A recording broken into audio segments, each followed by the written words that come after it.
पुष्पे आ? काय लिहितीस ग? नाव कसली नाव? अजिंक्य जेडीच्या सुपारीच्या कार्यक्रमाला कुणा कुणाला बोलवायचं ना त्याची यादी काढते.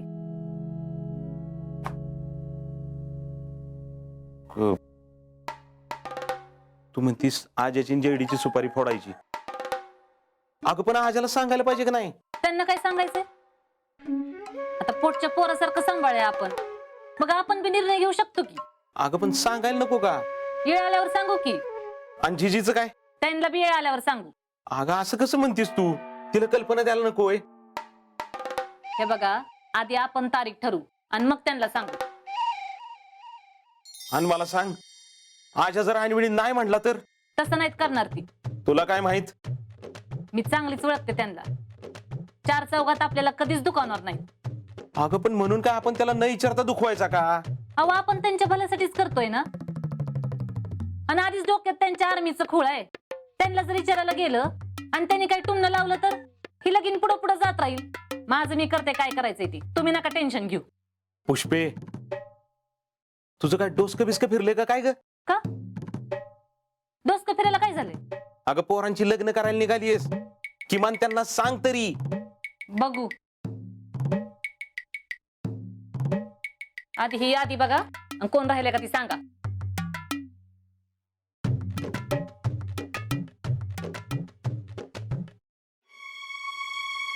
अगं आज्याच्या चुलत्याच नाव नाही याच्यात. ती जाऊ द्या, बाकी कुणाच राहिले का सांगा. ती जाऊ द्या म्हणजे त्यांना बोलवायचं नाही वे? बघू. अगं ती घरचीच.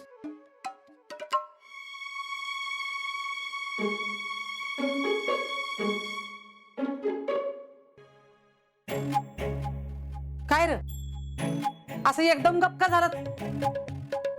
आ, ते किराणा संपलाय ना, काय काय आणायचं ती चाललं होतं.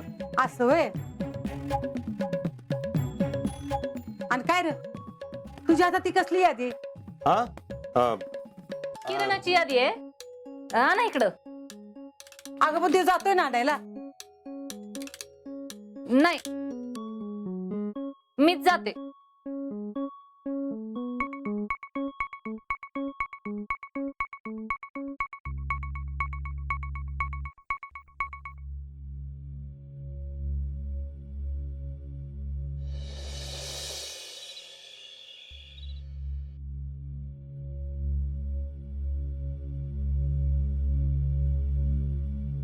सौरभ,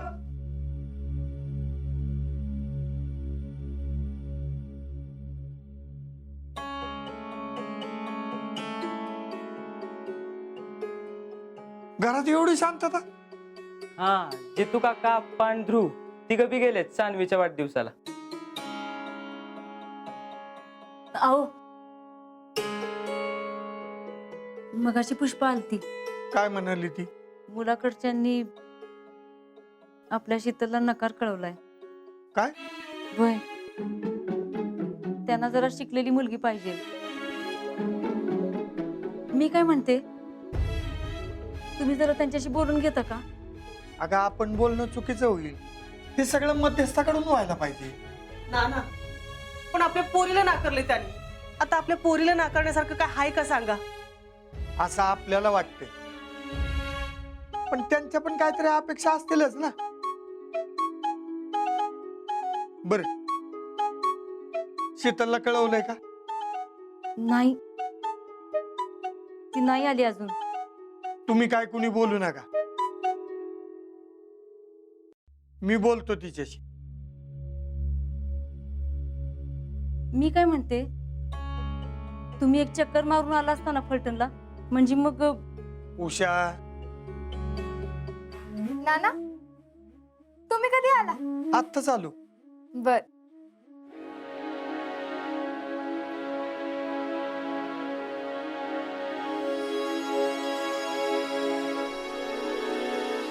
काय झालं? सगळे एवढे शांत काय? अगं ते फलटणचे पाहुणे आले होते ना, त्याचं काय? त्यांनी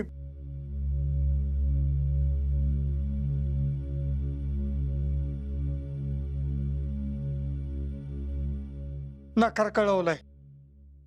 काय?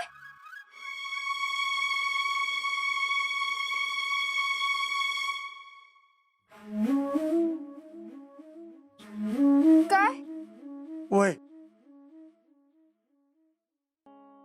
त्यांना शिकलेली मुलगी पाहिजे.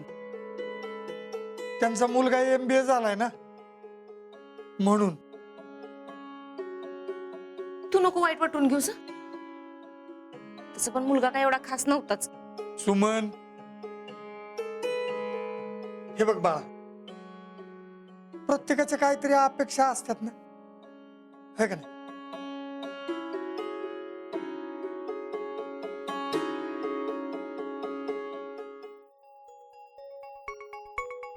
बघितलं का नाना, शीतलला किती वाईट वाटले. नाहीतर काय, आपण तिला कधीच कुठल्या गोष्टीला नाही म्हटलं नाही. आजपर्यंत तिला जी गोष्ट पाहिजे ती आपण तिला दिली. आता आपणच तिला यातनं सावरायला पाहिजे. होय, मी काय म्हणते, आपण एवढ्या तिच्या लग्नाची घाई करायलाच नको.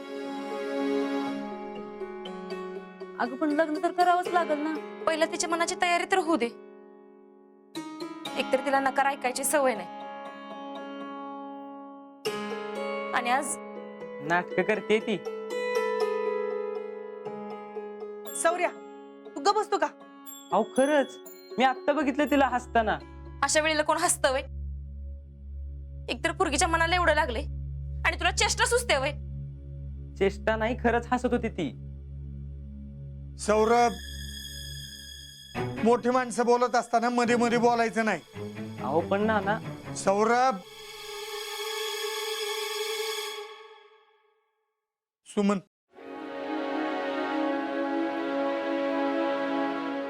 तू तिला जेवायला घेऊन ये.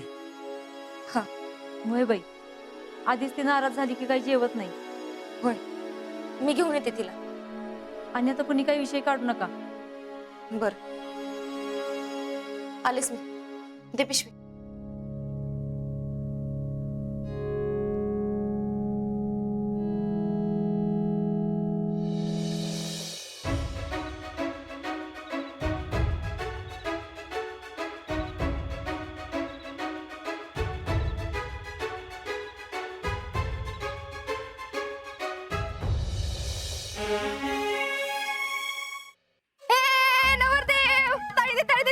काय काय झालं काय? मुलाला मुलगी पसंत नाही. म्हणजे अरे म्हणजे मला बघून गेलेल्या पोरानं मला नकार दिलाय. हा? का? का ते महत्वाचं नाही, नकार दिलाय हे महत्वाचं आहे. अरे नकार दिला नाचणारी पहिली मुलगी असतील तू. अरे सुटली म्हणून नाचते. अगं पण त्या पोरांना नाचायला पाहिजे. का? तो सुटला ना. गप्पे, कसलं भारी वाटतं माहितीये. तिकडे नाचतेस, तिकडे घरच्यांनी पोरगा शोधायला सुरू बी केला असेल. तुला काय माझा आनंद बघवत नाही व्हय? हाय का आता? खरं तेच सांगतोय. मग आम्ही तर एवढे फोटो आणलेत ना घरात बसायचा जागा नाही. म्हणजे परत ते सगळं बघायचं सुरू होणार होय.